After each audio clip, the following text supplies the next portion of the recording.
नमस्कार बच्चों, कैसे हैं आप सब? आशा करती हूँ आप सभी अच्छे होंगे, स्वस्थ होंगे, खुश होंगे और अपनी पढ़ाई भी अच्छे से कर रहे होंगे। तो जैसा कि आप सभी जानते हैं, मैं हूँ आपकी हिंदी की अध्यापिका और मैं स्वागत करती हूँ आप सभी का आईसीटी वर्चुअल क्लासरूम में। और आज हम यहाँ पर एकत्रित हुए हैं पढ़ने के लिए क्लास 8 की हिंदी। क्लास 8 की हिंदी में हम यहाँ पर पढ़ रहे हैं अपनी बुक जो हमारी सेकंड है, जिसका नाम है भारत की खोज। और ये जो बुक है, ये पूरी की पूरी बुक यहाँ पर लिखी गई है पंडित जवाहरलाल नेहरू जी द्वारा। तो इस बुक के बारे में मैंने काफी सारी चीजें आपको बताई हैं जब हमने शुरुआत से ही इस बुक को पढ़ा। जैसे कि मैंने आपको बताया, ये जो बुक लिखी, ये पंडित जवाहरलाल नेहरू जी ने अहमदनगर के किले में जब वो नवी अपनी जेल यात्रा कर रहे थे, वहां से उन्होंने इस बुक को लिखा और केवल 5 महीने में उन्होंने इस बुक को लिखा। और इसमें देखिए, जैसे कि यहाँ पर दिया गया है भारत की खोज, तो इस बुक का नाम इसीलिए भारत की खोज रखा क्योंकि यहाँ पर भारत के इतिहास के बारे में, भारत के प्राचीनतम जो भारत का अतीत है उसकी झांकियों के बारे में, भारत के प्राचीनतम अभिलेखों के बारे में, भारत के पुराणों के बारे में, वेदों के बारे में, सभ्यता के बारे में, संस्कृति के बारे में और बहुत सारी चीजें यहाँ पर इस पूरी बुक में दी गई है। तो आपने देखा, काफी सारी चीजें हम इस बुक में पढ़ चुके हैं अभी तक। जैसे हमने यहाँ पर शुरुआत में ही पढ़ा अहमदनगर का किला, यानी कि किस तरह से जवाहरलाल नेहरू जी ने इस बुक को लिखना शुरू किया था। और उसके बाद हमने यहाँ पर पढ़ा चैप्टर तलाश, यानी कि किस तरह से उन्होंने अतीत की तलाश की, किस तरह से उन्होंने ये सारी चीजें जानी, किस तरह से उन्होंने ये सारी चीजें यहाँ पर लिखी। और उसके बाद हम यहाँ पर अपना तीसरा अध्याय पढ़ रहे हैं, सिंधु घाटी की सभ्यता। तो जैसे कि मैंने आपको बताया, जो सिंधु घाटी की सभ्यता है, इसके दो बहुत ही ज्यादा प्रसिद्ध जो प्राचीनतम नगर थे, मोहनजोदड़ो और हड़प्पा, इन दोनों नगरों के बारे में यहाँ पर बहुत अच्छे से बताया कि कितनी ज्यादा समृद्ध, कितनी ज्यादा विकसित, सुविकसित ये नगर सभ्यता थी। और किस तरह से यहाँ पर जो चीजें हैं वो थी, किस तरह से यहाँ पर लोगों में कोई भी ऐसा धार्मिक, यानी कि इसकी खुदाई के दौरान कोई भी ऐसा धार्मिक, यानी कि मतलब प्रतीक यहाँ पर नहीं मिला था कि जिस तरह से आज हम मानते हैं लोगों को कि ये हिंदू है या ये मुस्लिम है या ये सिख है या ये ईसाई है, तो इस तरह का कोई धार्मिक प्रतीक यहाँ पर नहीं मिला था। तो यहाँ पर धर्मनिरपेक्षता का वाला ये मतलब उस टाइम का एरा था। और काफी अच्छी चीजें यहाँ पर थी, काफी अच्छे तरीके से एक तरह से यहाँ पर, जैसे मैंने आपको बताया, यहाँ पर नगर सभ्यता जो थी और साथ ही यातायात से जुड़ी हुई चीजें थी, नालियों पानी के निकासी की जो प्रोसेस था, जो तरीका था, तो बहुत ही एक तरह से सुविकसित सभ्यता कह सकते हैं इसको, आज से लगभग 6-7 हजार वर्ष पूर्व। तो यहाँ पर इस बात पर यकीन करना कि कोई सभ्यता जो है इस तरह से इतना आगे तक बढ़ सकती है, इस पर विश्वास करना थोड़ा सा कठिन है, लेकिन ये सच्चाई है। ये हमारी बहुत सारी नदियों के बारे में यहाँ पर बताया है कि किस तरह से उन नदियों ने इन सभ्यता को इतनी पुराने टाइम से वो सभ्यता जो है अब तक चली आ रही है। और यहाँ पर हमने लास्ट सेशन में यहाँ पर प्राचीनतम अभिलेखों के बारे में जाना था, पुराण के बारे में जाना था।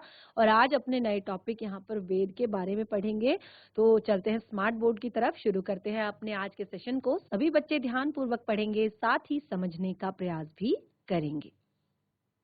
तो देखिए, हमने यहाँ पर भारत प्राचीनतम अभिलेख, धर्म ग्रंथ और पुराण जो हमने यहाँ पर पढ़े थे, वो मैं यहाँ पर एक बार आपको फिर से रिवाइज करवाती हूँ, क्योंकि देखिए, मैं हर बार आपसे कहती हूँ कि जो भी हम पढ़ रहे हैं उसको हम रिवाइज करते हैं अपने सेशन में, क्योंकि कई बार बच्चे जो होते हैं क्लास में नहीं अवेलेबल होते हैं और इस आधार पर उनको समझ नहीं आता कि हम पढ़ क्या रहे हैं और वो कनेक्ट नहीं कर पाते हैं दोनों चीजों को। तो यहाँ पर देखिए, लास्ट सेशन में हमने प्राचीनतम अभिलेख, धर्म ग्रंथ और पुराण, ठीक है। तो देखिए, यहाँ पर जो सिंधु घाटी की सभ्यता की जो खोज से पहले, यानी कि जब सिंधु घाटी की सभ्यता की खोज नहीं हुई थी, सिंधु घाटी की सभ्यता को नहीं खोजा गया था, उस टाइम पे ये समझा जाता था कि हमारे पास भारतीय संस्कृति का सबसे पुराना इतिहास वेद है, ठीक है। उस टाइम पे ये माना जाता था कि हमारी जो संस्कृति है उसका सबसे पुराना इतिहास वेद है। अब ठीक है, जिस टाइम पे सिंधु घाटी की सभ्यता की खोज नहीं हुई थी, ठीक है, क्योंकि जब जब तक आप किसी चीज को जानते नहीं हैं, जब तक आप किसी चीज को समझते नहीं हैं, तो आप उसके बारे में विचार भी नहीं बना पाते हैं, ठीक है। तो जब हमने खोज ही नहीं की थी सिंधु घाटी की सभ्यता की, जब हमें पता ही नहीं था कि ऐसी कोई सभ्यता भी यहाँ पर है, तो फिर हम कैसे उसके बारे में सोच सकते हैं। तो इसीलिए यहाँ पर वेदों को इतिहास माना जाता था। वैदिक युग इसको कहा गया, यानी कि एक तरह से वैदिक युग के काल के निर्धारण के बारे में बहुत सारे मतभेद भी रहे हैं। और यूरोपीय जो विद्वान थे प्रायः इसका समय बहुत बाद में मानते हैं कि जो वैदिक युग आया ये एक तरह से बहुत बाद का मानते हैं। लेकिन जो भारतीय विद्वान हैं, यानी कि जो हमारे भारत के विद्वान हैं, ये वैदिक युग को बहुत ही पहले का मानते हैं। यानी कि देखिए, जो बाहर के यूरोपीय विद्वान जितने हैं वो कहते हैं कि वैदिक युग तो बहुत बाद में आया, ठीक है, लेकिन जितने भी भारतीय विद्वान हैं वो कहते हैं वैदिक युग जो है वो काफी पहले का हमारा युग है, ठीक है। आज के अधिकांश विद्वान ऋग्वेद की ऋचाओं का समय ईसा पूर्व यानी कि 1500 मानते हैं। आज के जो अधिकांश विद्वान हैं, ठीक है, वो कहते हैं कि ऋग्वेद की जो ऋचाएं हैं उनका समय एक तरह से 1500 ईसा पूर्व है। पर मोहनजोदड़ो की खुदाई के बाद इन आरंभिक भारतीय धर्म ग्रंथों को पुराना साबित करने की प्रवृत्ति बढ़ गई। अब देखिए, जब से ये पता चला कि सिंधु घाटी की सभ्यता है और इतनी एक तरह से सुविकसित नगर सभ्यता है, तो इसमें काफी ज्यादा मतलब लोगों को ये हुआ कि उसको पुराना साबित करने की, जो वेद है वो काफी पुराने हैं, ठीक है, भारतीय धर्म ग्रंथों को और उनको पुराना साबित करने की प्रवृत्ति उनमें बढ़ गई। वस्तुतः यह हमारे पास मनुष्य के दिमाग की प्राचीनतम उपलब्ध रचना है। हो सकता है कि ये हमारे पास मनुष्य के दिमाग की एक प्राचीनतम उपलब्ध रचना है। मैक्स मूलर, जो मैक्स मूलर थे ने इसे आर्य मानव के द्वारा कहा गया पहला शब्द कहा है, ठीक है।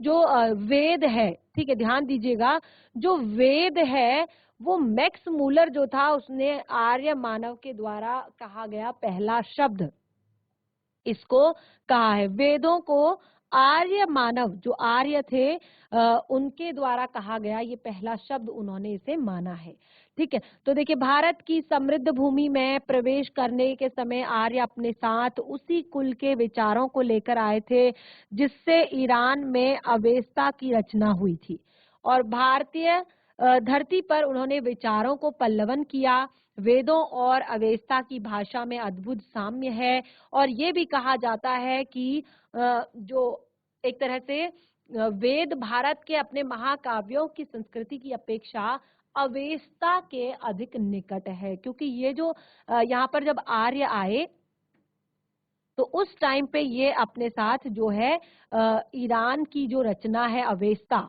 ठीक है, उसको भी अपने साथ लेकर आए, यानी कि उनके जो विचार हैं उसको लेकर आए, और फिर यहाँ पर भारत की धरती पर अलग विचारों का पल्लवन हुआ और वेदों की, क्योंकि यहाँ पर वेद जो है मुख्य माने जाते थे, तो इसीलिए इनकी जो भाषा है दोनों की वो लगभग सेम मानी गई, ठीक है।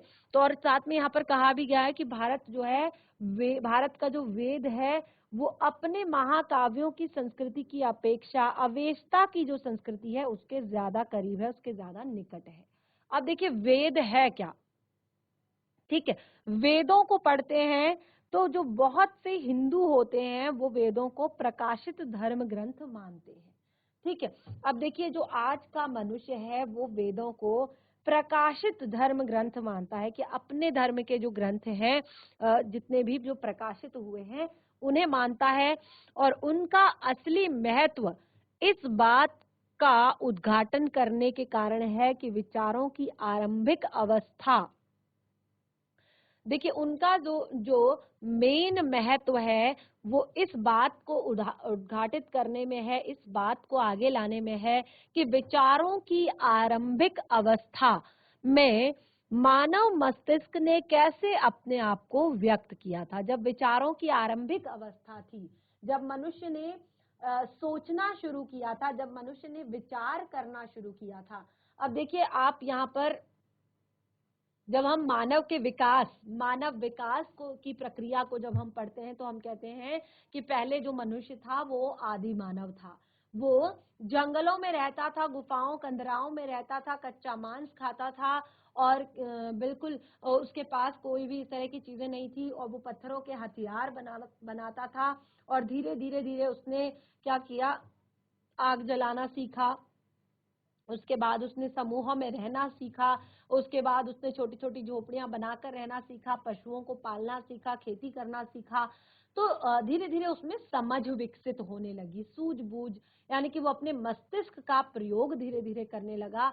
तो यहाँ पर देखिए वो कहते हैं कि जो ये एक तरह से वेदों का जो असली महत्व है, वो कहते हैं इस बात का उद्घाटन करने के कारण कि विचारों की जो आरंभिक अवस्था थी, यानी कि जब इंसान ने सोचना समझना शुरू किया था तो उसने अपने आप को कैसे व्यक्त किया, वह मस्तिष्क सचमुच कितना अद्भुत था। वेद की उत्पत्ति, जो वेद शब्द है उसकी उत्पत्ति विद धातु से हुई और जिसका अर्थ होता है जानना। ठीक है, वेद की उत्पत्ति जो है विद धातु से हुई और जिसका अर्थ होता है जानना। अतः वेद का सीधा साधा अर्थ है अपने समय के ज्ञान का संग्रह करना। यानी कि वेदों का सीधा सीधा अर्थ होता है कि अपने समय के ज्ञान का संग्रह करना। तो उस टाइम पे देखिए, अब देखिए उन्होंने क्या किया, अपना जो ज्ञान था, अपने जो विचार थे उनको संग्रह करके रखा। ठीक है, अब उससे पहले तो इंसान को ये सारी चीजें लिखना पढ़ना नहीं आता था, लेकिन उन्होंने क्या किया, अपने विचारों को संग्रह किया, अपने विचारों को संग्रह करके रखा।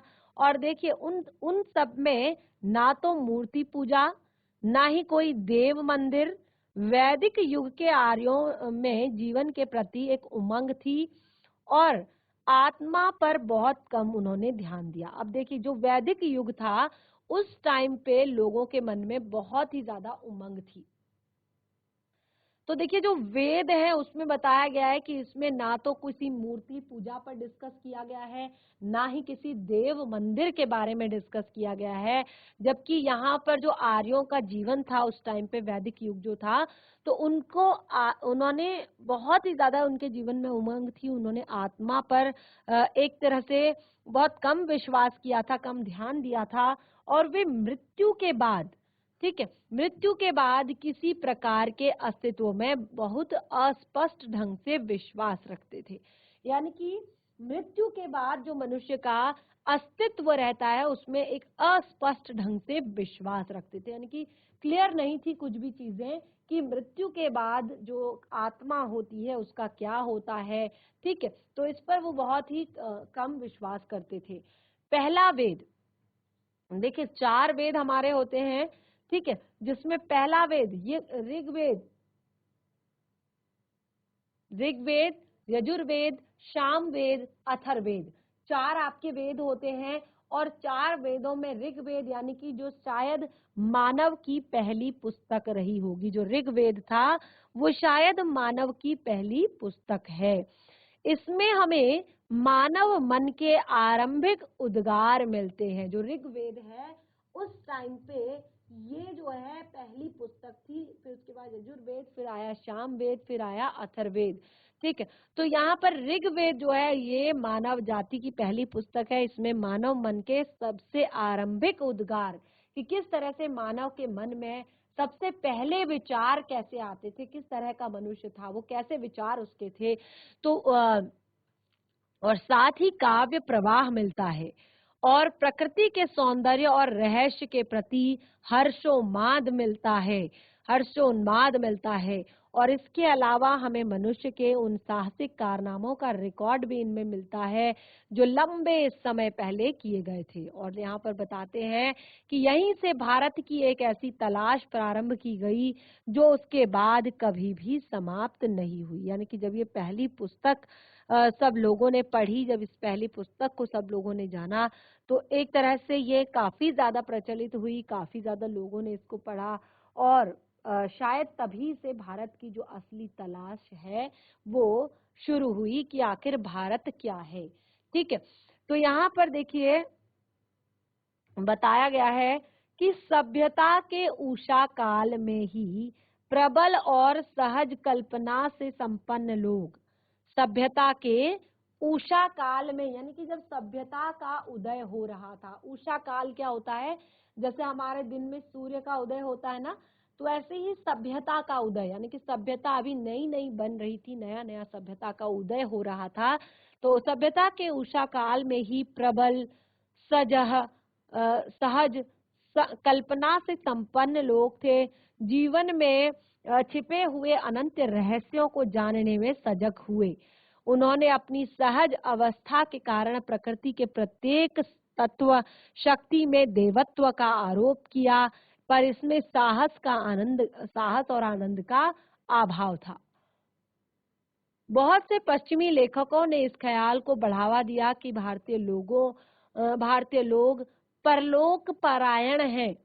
भारतीय लोग परलोक परायण हैं। देखिए, जो पश्चिमी लोग थे उन्होंने काफी ज्यादा इस बात को बढ़ावा दिया कि भारतीय लोग जो है परलोक परायण हैं। मैं समझता हूँ कि हर देश के निर्धन अभागे लोग एक हद तक परलोक में विश्वास करने लगते हैं, और जब तक वे क्रांतिकारी नहीं हो जाते, यही बात गुलाम देश के लोगों पर लागू होती है। तो देखिए, यहाँ पर बहुत ही सुंदर तरीके से उन्होंने यहाँ पर क्लियर किया है। वो कहते हैं कि किस तरह से अंग्रेजों ने इस ख्याल को बढ़ावा दिया कि भारतीय लोग जो है परंपरा परायण हैं और एक तरह से परलोक परायण हैं। तो वो कहते हैं, मैं ये समझता था कि हर देश के निर्धन अभागे लोगों का एक हद तक परलोक में विश्वास यदि वो करने लगे हैं, तो तब भी यदि है तो वे क्रांतिकारी नहीं हो जाते, यानी कि अभी तक वो क्रांतिकारी नहीं हो जाते। तो देखिए, यह बात गुलाम देश के लोगों पर लागू होती है, यानी कि ये बात सारी गुलाम देश के लोगों के बीच लागू होती है। तो देखिए, हमें भारत में और भी स्थानों की ही तरह विचार और कर्म की दो समांतर विकसित होती धाराएं दिखाई पड़ती हैं। तो यहाँ पर कह रहे हैं कि हमें भारत में भी और स्थानों की तरह, यानी कि बाकी जगहों की तरह विचार और कर्म की समांतर, यानी कि विचार और कर्म के बराबर दो धाराएं जो हैं, धाराएं विकसित दो समांतर विकसित होती धाराएं दिखाई पड़ती हैं।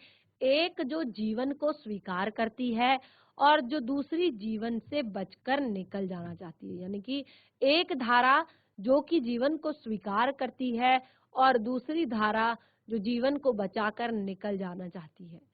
अगर अगर कलयुग में कभी बल एक पर होता, अगर कलयुग में कभी बल एक पर होता और कभी दूसरे पर, परंतु इतना निश्चित है कि वैदिक संस्कृति, ठीक है, देखिए यहाँ पर बताया कि जीवन में स्वीकार करती और दूसरे को जिंदगी से बचकर निकल जाना चाहती। अलग अलग युगों में भी कभी बल एक पर होता है और कभी दूसरी पर, परंतु इतनी निश्चित है कि वैदिक संस्कृति की मूल पृष्ठभूमि, ठीक है, मूल पृष्ठभूमि परलोकवादी या इस विश्व को निरर्थक मानने वाली नहीं है। परलोकवादी या इस विश्व को निरर्थक मानने वाली नहीं है। अब देखिए, वैदिक संस्कृति के बारे में यहाँ पर बताया है कि वो बिल्कुल अलग नहीं है। और आगे देखिए, यहाँ पर कहते हैं कि जब भी भारत में सभ्यता की बाहर आई, तब ऐसे हर दौर में जीवन और प्रकृति में लोगों ने गहरा रस लिया, जीने की प्रक्रिया का आनंद लिया, और ऐसे ही युग में कला, संगीत और साहित्य, साथ ही साथ गाने की कला, चित्रकला और रंगमंच का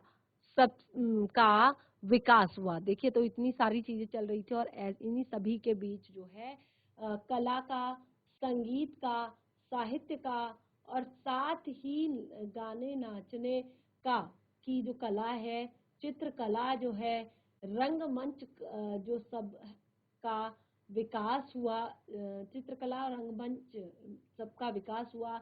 इस बात को ग्रहण करना चाहिए,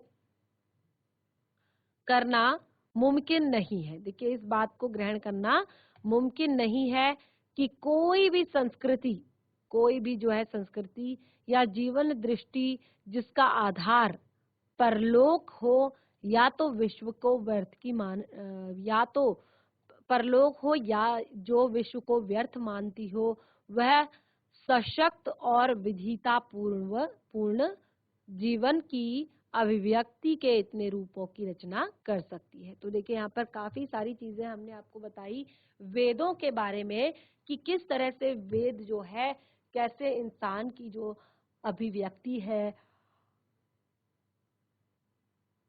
तो देखिए, यहाँ पर बताया है कि कोई संस्कृति जो बुनियादी तौर पर परलोकवादी होगी वह हजारों वर्षों तक बनी नहीं रह सकती। जो भी संस्कृति एक तरह से वादी होगी, परलौकिकता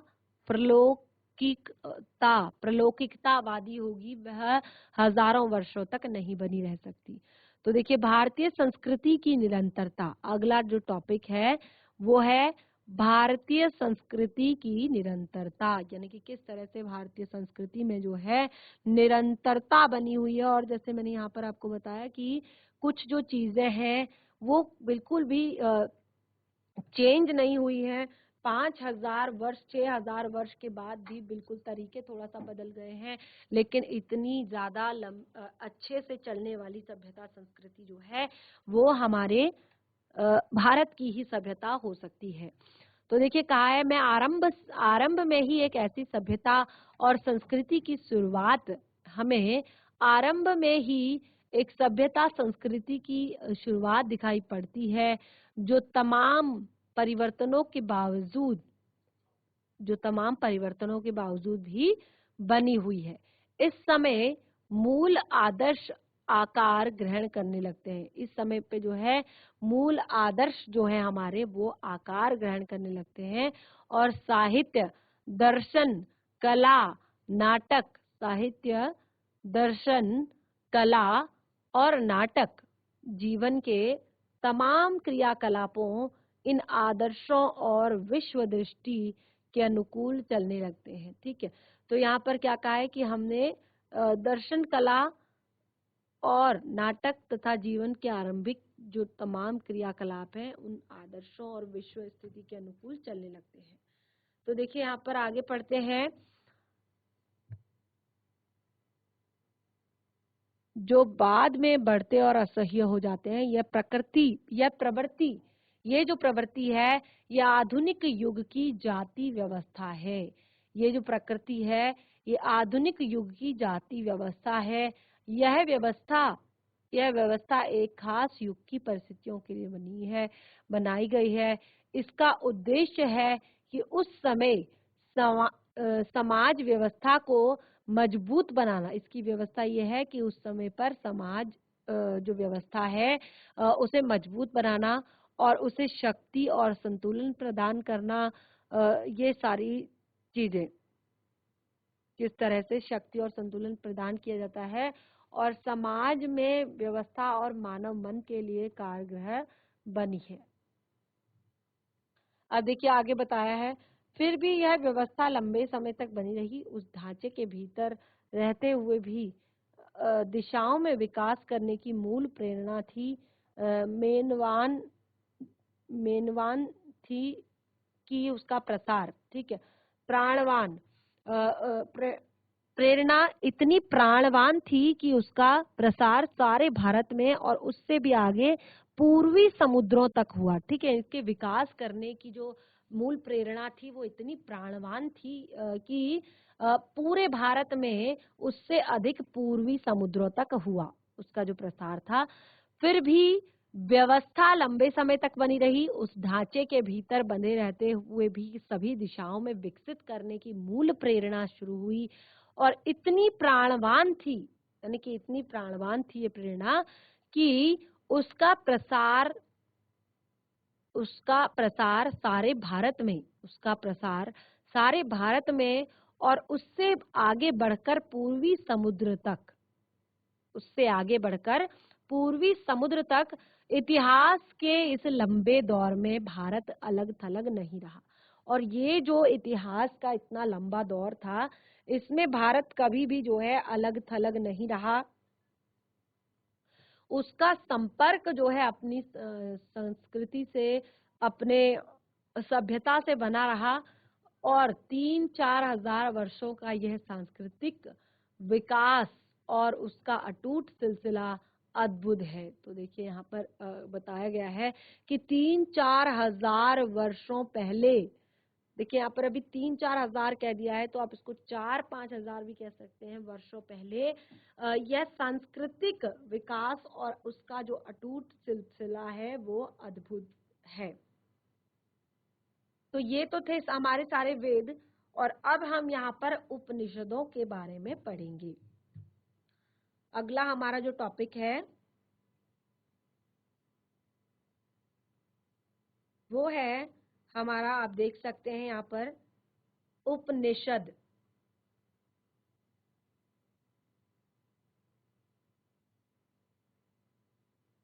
उपनिषद, उपनिषदों का जो समय है, उपनिषदों का समय ईसा पूर्व 800, ठीक है। उपनिषदों का जो एक तरह से जो उपनिषद होते हैं, जिस तरह से वेद होते हैं हिंदू धर्म ग्रंथ, एक तरह से बिल्कुल उसी तरह से आपके जो उपनिषद हैं वो भी हिंदू धर्म के बहुत ही महत्वपूर्ण श्रुति धर्म ग्रंथ है। श्रुति यानी कि सुनने वाले, ठीक है। ये वैदिक वाडम्य के अभिन्न भाग हैं, यानी कि ये वैदिक वाडम्य के अभिन्न भाग हैं। ये संस्कृत में लिखे गए हैं और इनकी संख्या 108 है। और जो जितने भी आपके उपनिषद हैं वो संख्या में 13 है, ठीक है। ये सारी चीजें यहाँ पर क्लियर मैंने आपको कर दी कि जो वैदिक वाडम्य है उसमें आपको टोटल 108 जो है, टोटल 108 इसमें संख्या इनकी बताई गई है। लेकिन जो उपनिषद हैं वो 13 हैं, और हर एक उपनिषद में जो है वो किसी न किसी वेद से जुड़ा हुआ है। तो देखिए उपनिषद का सबसे ईसा पूर्व 2000 के आसपास से 8000 के आसपास से माना जाता है। तो देखिए यहाँ पर वे हमें भारतीय आर्यों के चिंतन में एकदम और आगे ले जाते हैं। ये एक लंबा कदम है, यानी कि उपनिषद भी यहाँ पर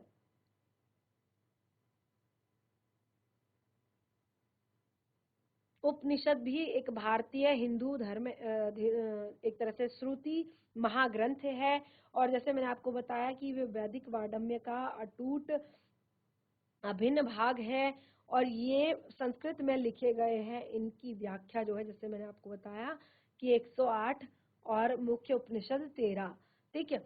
और ये एक लंबा कदम है। तो यहाँ पर कह रहे हैं कि ये एक जो है क्या है, लंबा कदम है।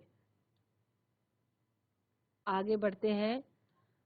उपनिषदों में जांच पड़ताल की चेतना और चीजों के बारे में सत्य की खोज का उत्साह दिखाई पड़ता है। देखिए यहाँ पर बहुत ही सुंदर तरीके से लाइन लिखी गई है कि जितने भी हमारे उपनिषद हैं, ठीक है,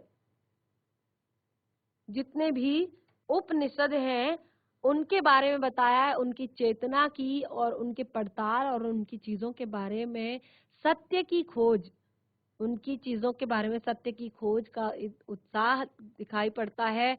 और यह सही है कि सत्य की यह खोज आधुनिक विज्ञान की वस्तुनिष्ठ पद्धति से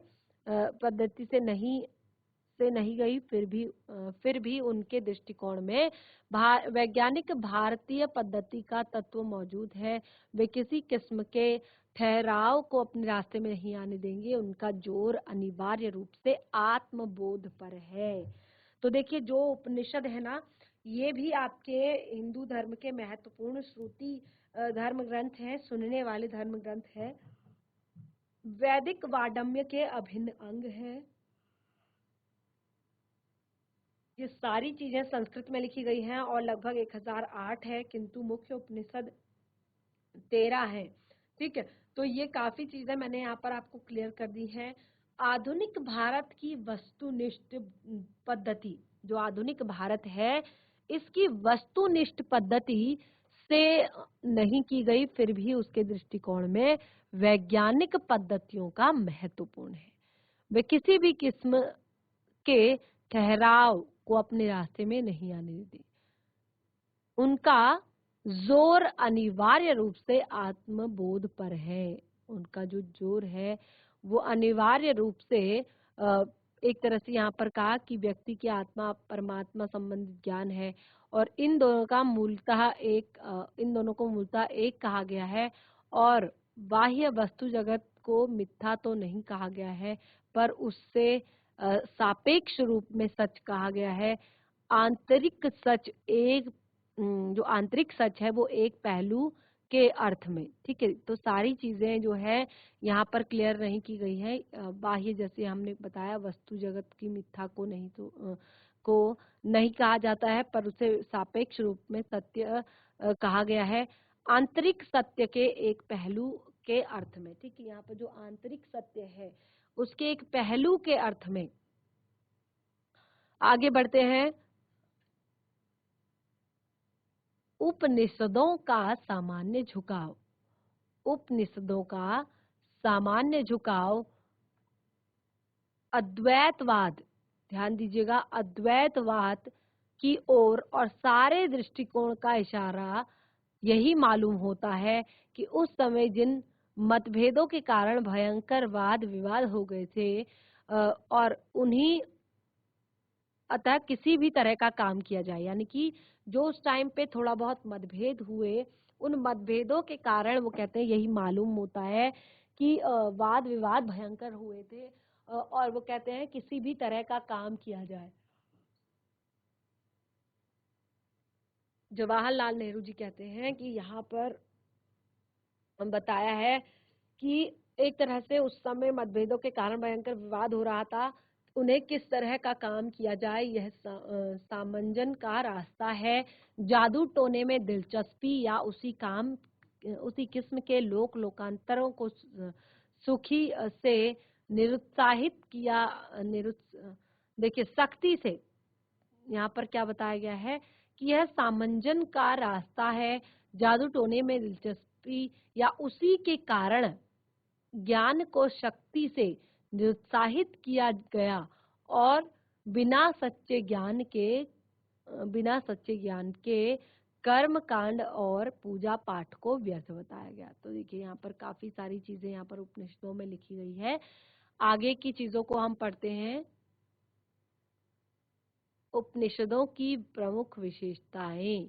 उपनिषदों की प्रमुख विशेषता जो है वो है सच्चाई पर बोल देना। उनकी जो प्रमुख एक तरह से व्यवस्था थी वो थी सच्चाई पर बल देना, ठीक है।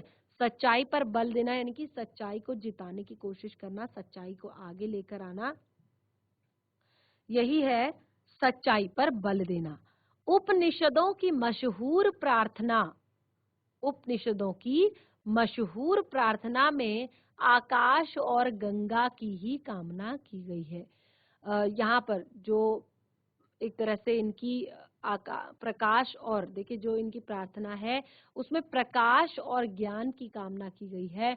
असत्य से सत्य मुझे सत्य की ओर ले चला है, अंधकार से मुझे प्रकाश की ओर ले चला है, मृत्यु से मुझे अमरत्व की ओर ले चला है। देखिए कितनी यहाँ पर बड़ी बात बताई है कि जितने भी उपनिषदों की विशेषता है कि सच्चाई पर बल देना, जितने भी हमारे उपनिषद हैं इनकी एक प्रमुख विशेषता है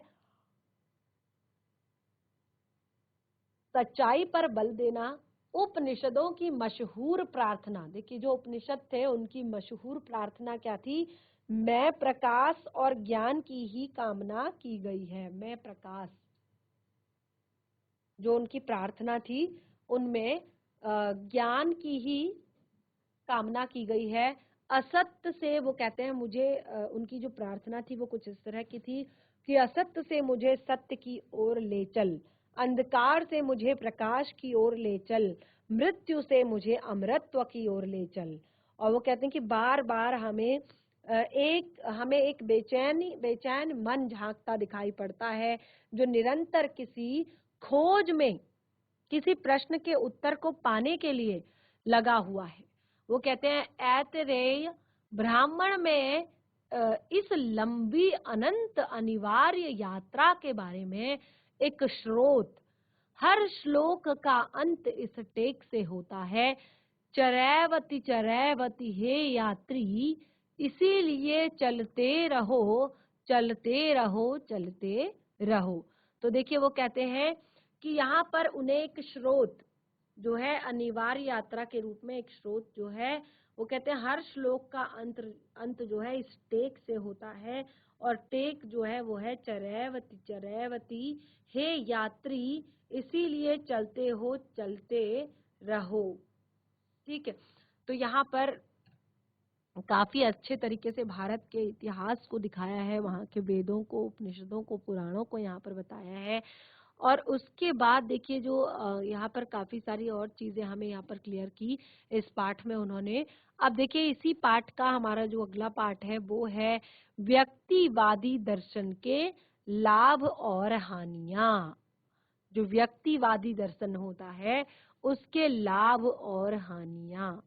जो उपनिषदों में बार बार इस बात पर जोर दिया गया है, जो उपनिषद है उनमें बार बार एक बात पे जोर दिया गया है कि कारागार रूप से प्रकृति करने के लिए जरूरी नहीं कि शरीर को अस्वस्थ, मन को अस्वस्थ और तन को अनुशासन में रहे। नागार्जुन या किसी भी तरह की उपलब्धि के संयम, आत्मपीड़न, जो आत्मपीड़न होती है, और आत्मत्याग जो है वो जरूरी होती है। तो यहाँ पर देखिए कहा है कि इस प्रकार की तपस्या होती है का विचार भारतीय चिंतन में सहज रूप से निहित है। यानी कि जो ये आपका यहाँ पर जो हमने पढ़ा कि किस तरह से जो है इनके विचार, किस तरह से ये यहाँ पर उन्होंने उपनिषदों के बराबर जो है बात पर जोर दिया, अपनी बात पर। और फिर यहाँ पर हमने जैसे डिस्कस किया कि किस तरह से ये यहाँ पर वो कहते हैं भारतीय विचार में चिंतन सहज रूप से निहित है। यानी कि जो भारतीय विचार है उसमें यदि चिंतन करना है तो फिर ये बहुत ही ज्यादा निहित है। गांधी जी के